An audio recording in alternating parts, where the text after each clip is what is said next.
Well, the woods are just the way I like them. The birds are going crazy. The fog is everywhere.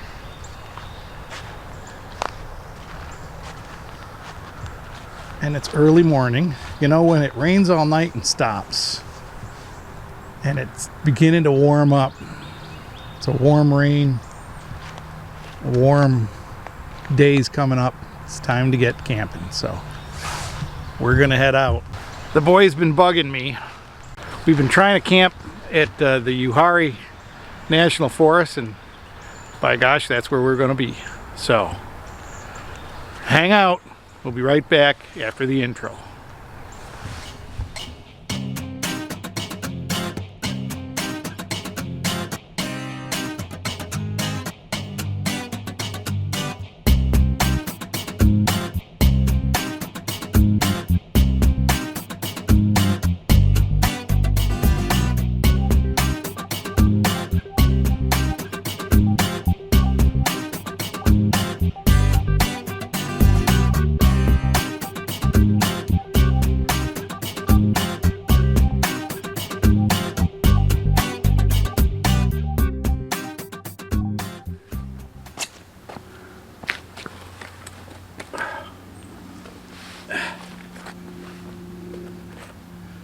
Well, folks, here we are. We're camping. January 2nd. It's a good day. I sent Akil out for some firewood. He's working on getting some pretty good firewood.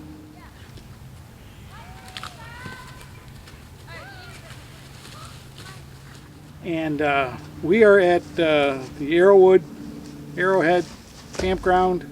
It's all paved. It's an all paved campground. There are some tent sites and some picnic sites that are gravel, but for the most part it's paved. It's not level paved, but it's not bad. We got one board under the wheel on this side, and nice campground. I did a tour of the campground a couple weeks ago, so I'm not going to do that. We're just going to get out and hike and play and have some fun.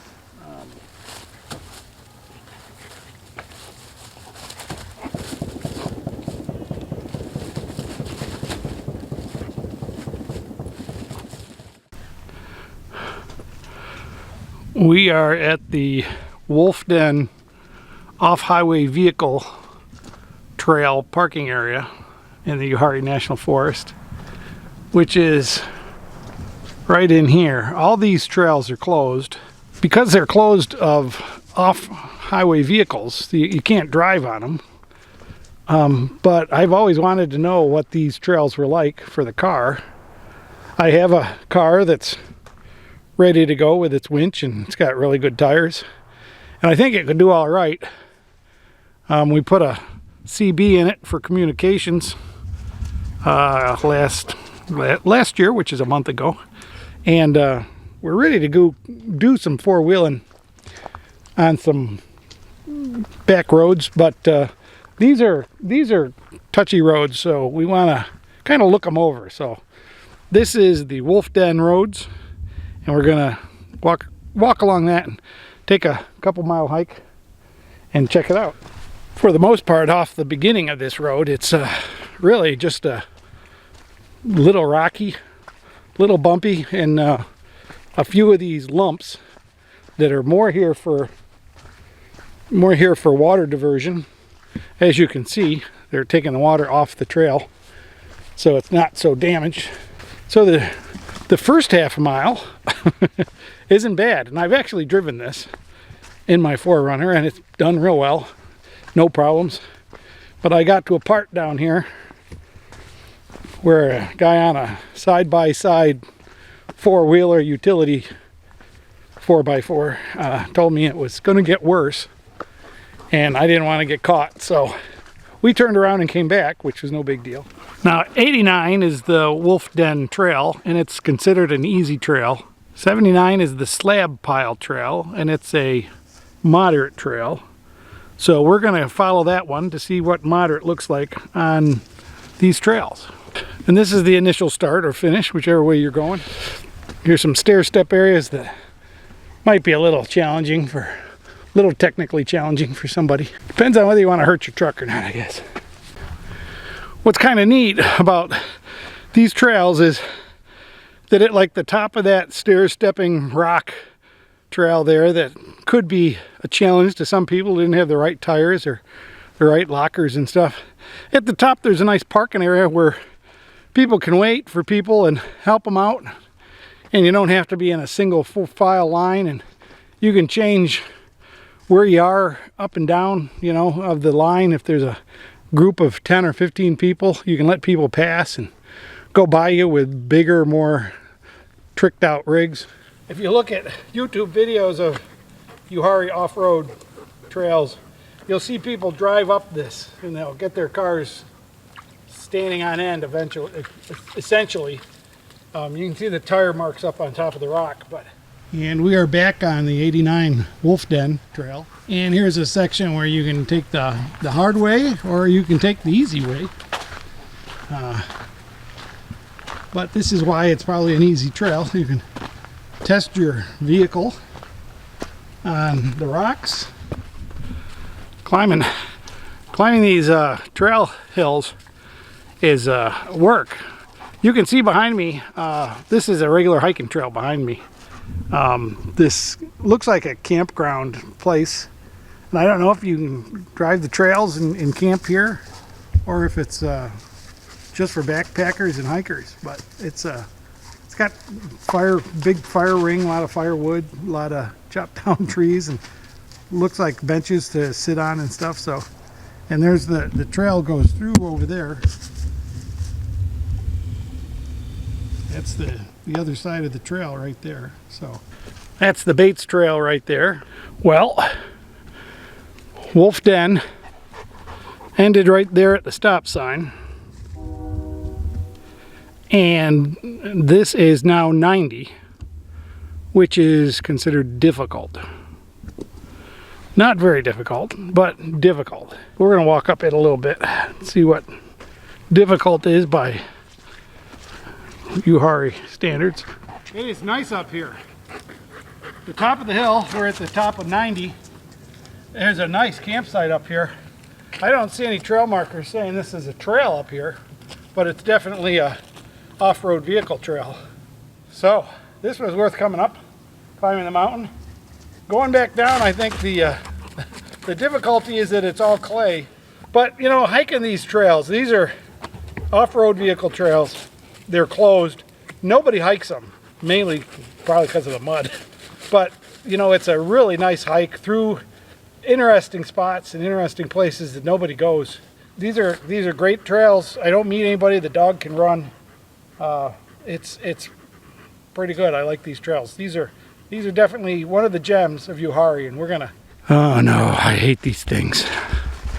I can't leave this here. We'll have to carry this out. Ugh. Stupid Mylar balloons. The person who invented these should be shot. Yes, so we came down from the top, and it says up there on a tree, day use only, no camping. That's where we came from. It's a nice little day use area. Probably good hunting because there's a lot of deer sign. And we're down here back on the Wolf Den. But right next to us is the road to our car. So I think we're gonna climb down the path here, climb down the hill, and we're gonna head back to the car. As a former Boy Scout pyromaniac, I'm a firm believer that you can start a fire in the woods from natural ingredients that you find in the woods. We are working on this campfire, and you know who is very upset. He thinks these are his sticks. Bring. So he has a stick that would make a nice piece of firewood.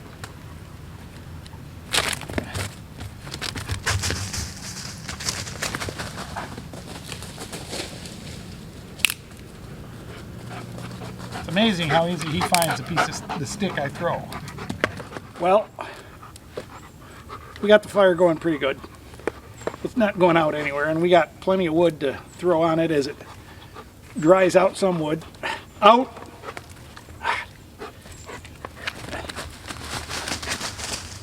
As most of my adventures are very lightly planned, I grabbed the trailer and went without putting any food in it. I actually didn't have any food in the house, and so I didn't bring anything that I want to eat tonight.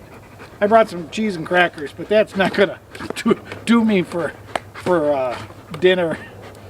And so I think I'm gonna go out either and find a restaurant and get something to eat, or we're gonna bring back something really disgusting like a Hungry Man dinner. Let go! Out!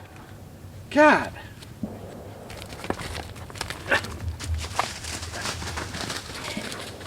He will do that all day long. So, the fire is just kind of smoldering at the moment. I buried it in some huge logs, and we're gonna run into town, which from here is about 45 minutes. So we'll be right back, and I'll let you know what we're gonna get. Okay, so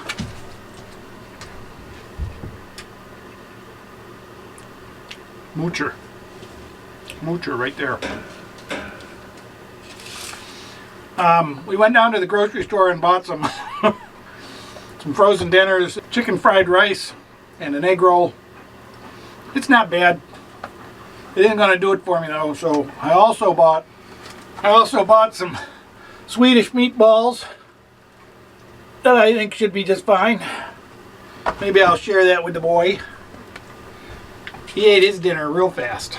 He was hungry. This is really pretty good. It's got just the right amount of flavor to it. All right, here we are with dish number 2. The Swedish meatballs. I'm sure they're nowhere near as good as the IKEA ones. So I've never had IKEA Swedish meatballs. They do come with some noodles and a lot of steam. They smell phenomenal, and I'm afraid they're too hot. So I'm gonna let them cool down before I eat them. Very good, very, very good. Of course, the things that make Swedish meatballs delicious is the gravy. I really just wanted to try these because, you know, when you go camping, you never know what you're gonna bring. And I sometimes plan a pretty good meal, and then when we're running around, I don't get time to eat it or prepare it. So I end up at McDonald's or someplace. But these are a little bit better, I think. They're a little bit tastier, a little bit more balanced. Some of them have vegetables in them and stuff. So I'd like to probably do these. And of course, these are on sale occasionally. But Akila and I will share these as soon as they cool down to where he doesn't burn himself.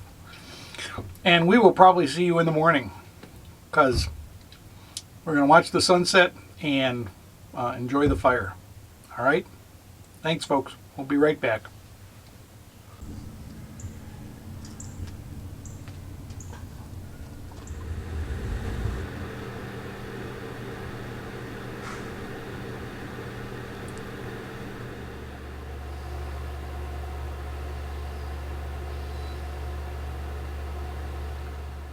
Hello, folks. Good morning. All my faithful viewers who have stayed with me. You know, YouTube tells me that most of my videos are only watched halfway through.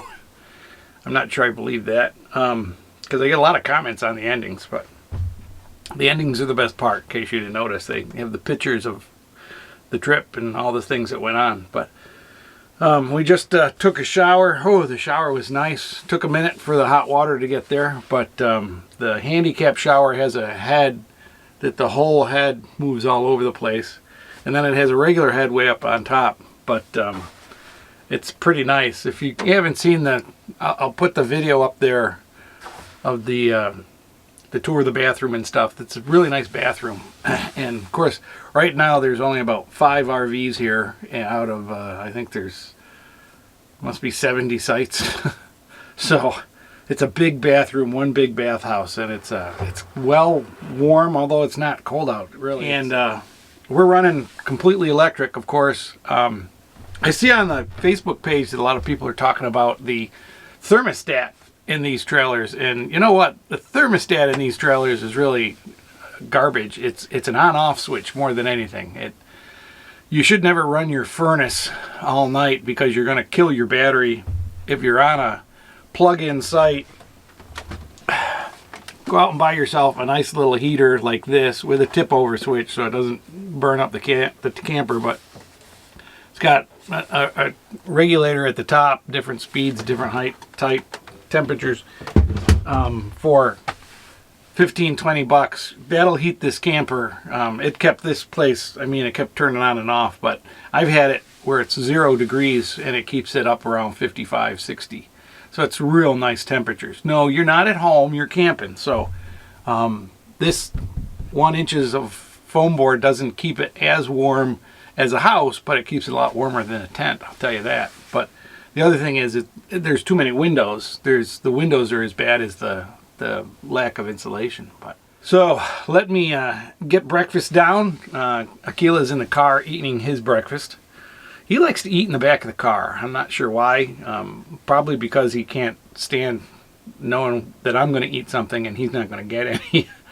But it's foggy as all get out. It's still dark. It's being 6 o'clock. The sun doesn't come up until about 7:20. So we'll get cleaned up and straightened up here and ready to roll, and we'll meet you when the sun gets up. All right, thanks. We are just closing up camp. The sun finally came up. 7:30 was essentially sunrise, but we didn't see the sun until about 8 o'clock. Really, it is super foggy. It is beginning to lift up. I just sent the drone up. I just got the drone back from DJI Repair. They did a really nice job. For 350 bucks. They gave me a brand new drone, essentially. And it seems to eat batteries faster than I remember.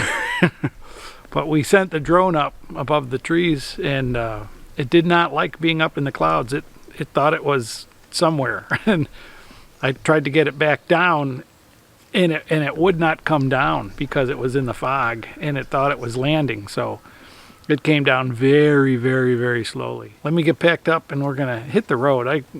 We've done everything around here that I want to do, so we're gonna hitch up and just drag the trailer along with us wherever we go. We might go do some mountain climbing or something, but there are no mountains here.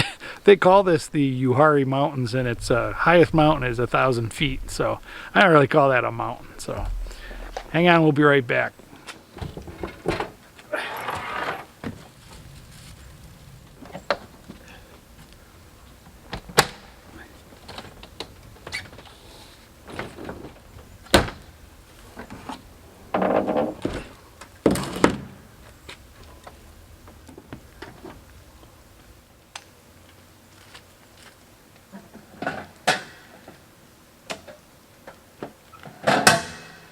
Well, she's packed up. Now just hook up and drive away.